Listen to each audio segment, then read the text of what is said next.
Hello, cozy hearts and curious minds.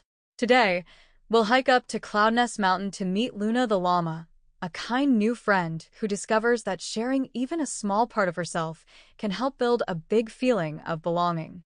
Let's begin. Luna the llama and the blanket of belonging, high in the misty hills of Cloudnest Mountain, where the air was crisp and the grass swayed like lullabies, lived a fluffy, wide-eyed llama named Luna. Luna had just moved to Cloud Nest from the valley below. Everything was different here. The trees were taller. The wind was louder. The animals spoke with a slightly different rhythm. Luna missed her old friends. She missed her favorite stream. Most of all, she missed feeling like she belonged. The other animals were kind, but Luna still felt shy. She didn't know their songs. She didn't laugh at the same jokes. And when they talked about things from last year's firefly race or the winter stone slide, she just listened, smiling softly. One day, Elder Goat announced, "It's time to create our mountain blanket, a tradition where every animal weaves a square that tells a story of who they are."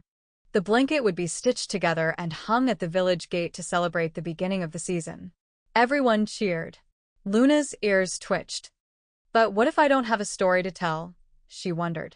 First moral, it's normal to feel unsure when you're new, but everyone has a story worth sharing. Over the next week, animals got to work. Finn the fox stitched a red leaf from his family's tree. Maya the marmot sewed a snowflake to remember her first sled ride. Tika the tanager painted a feather dipped in berry juice. And Luna sat quietly with a blank square. She didn't know what to make. "I haven't lived here long," she whispered. "What if my square doesn't fit in?" Just then Pika the rabbit bounced by.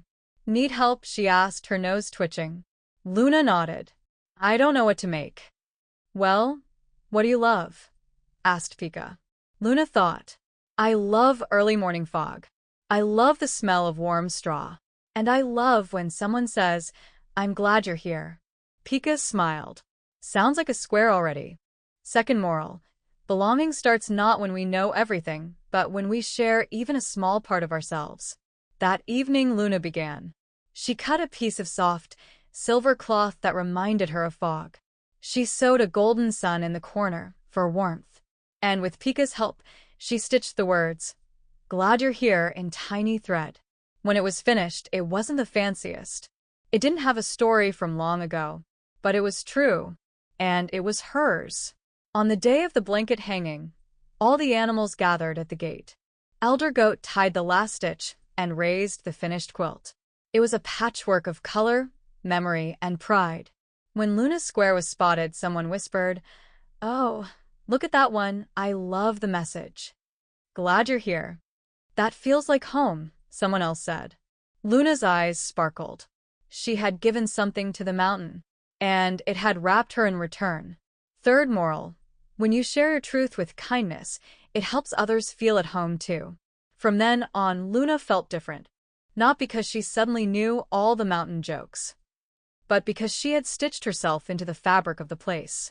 Every new season, when the mountain blanket was lifted again, animals would smile and say, "Remember when Luna joined us? She made the soft silver square. The one that always makes me smile." And Luna would nod, heart warm, eyes bright, and say, "I'm glad I'm here too." The end. Moral value summary. It's okay to feel unsure when you're new, but you still matter. Belonging begins when we share even small parts of ourselves. True kindness helps others feel welcome and loved. Thank you for walking with Luna today. Remember, you don't need to be the loudest, oldest, or most colorful to belong. Just be you and share a little piece of your story. Like, subscribe, and come back soon for more stories that grow both hearts and vocabulary.